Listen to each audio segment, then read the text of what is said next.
I'm watching The Joker in the theater for the first time. I'm liking the movie well enough. I'm liking it. I'm having a little bit of a conversation in my head, though, as I'm watching the movie. I'm like, okay, is this where we live now, where we just take great movies from the 70s and redo them as pop cultural artifacts? So Taxi Driver is The Joker, Apocalypse Now is Ad Astra. I mean, is everything some weird pop culture artifact of a challenging movie from another time?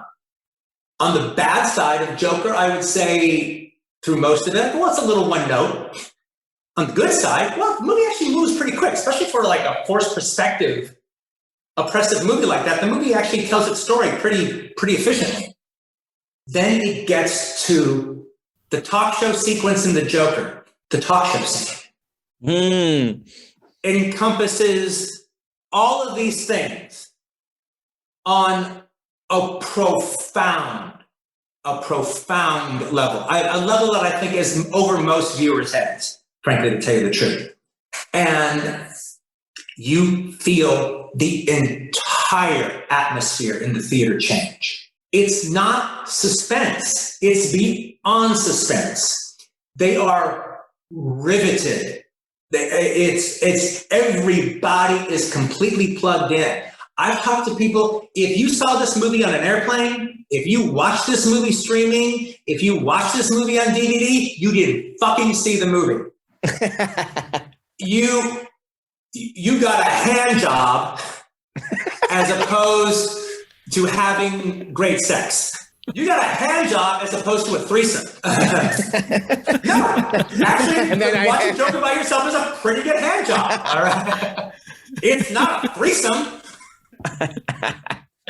The thing is, subversion on a massive level, audience response, cause and effect on the screen, feeling the atmosphere in the theater change, getting to where you're going as far as the movie is concerned. We talked about all these things.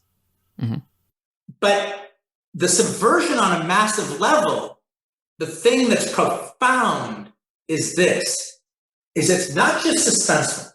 It's not just riveting and exciting.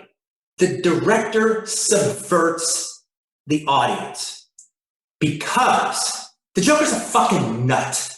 The guy's a fucking nut. Robert De Niro's talk show character is not a movie villain. He seems like an asshole, but he's not any more of an asshole than David Letterman. He's just an asshole comedian, talk show guy. He's an asshole David Letterman type.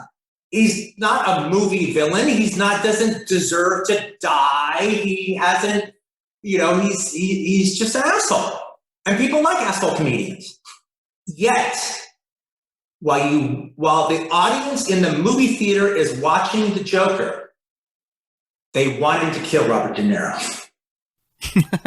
They want him to take that gun and stick it in his eye and blow the back of his fucking head off. And if the Joker didn't kill him, you would be pissed off. Yeah. That is subversion on a massive level. They got the audience to think like a fucking lunatic.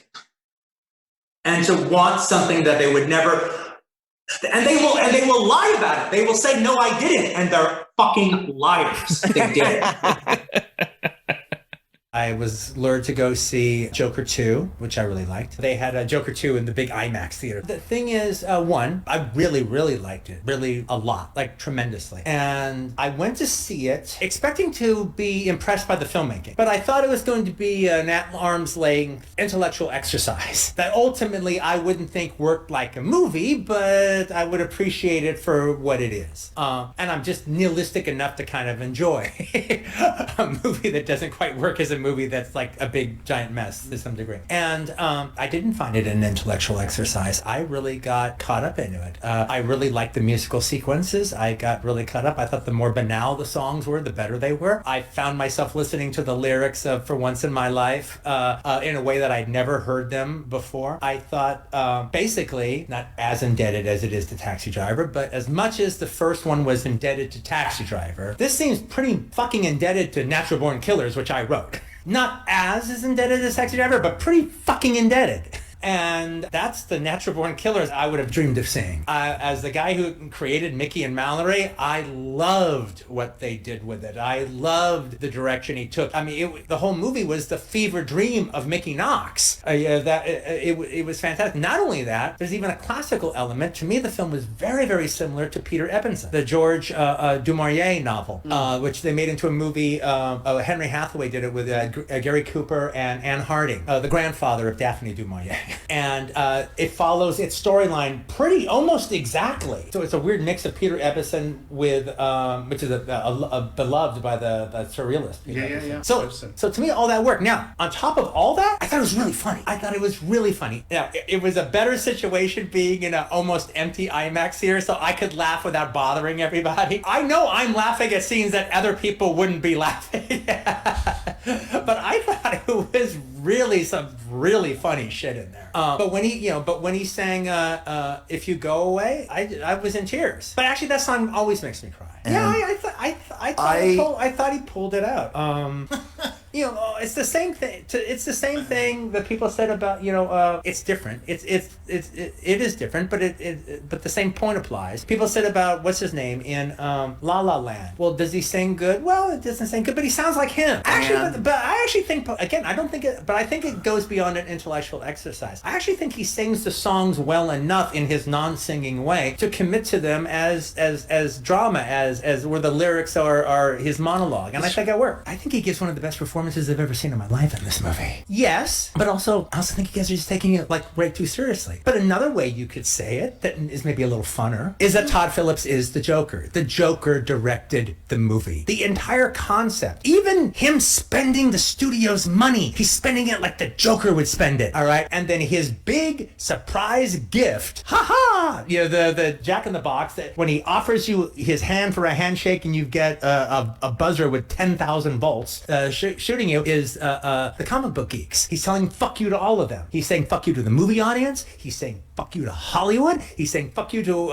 everybody who owns any stock at DC and Warner Brothers. This is under the Clive Barker rules of subversion at a massive level. Joker 2 applies under that category, under every shape and form. And Todd Phillips is the Joker. Un film du Joker, all right, is what it is. He is the Joker. I like Joker 2.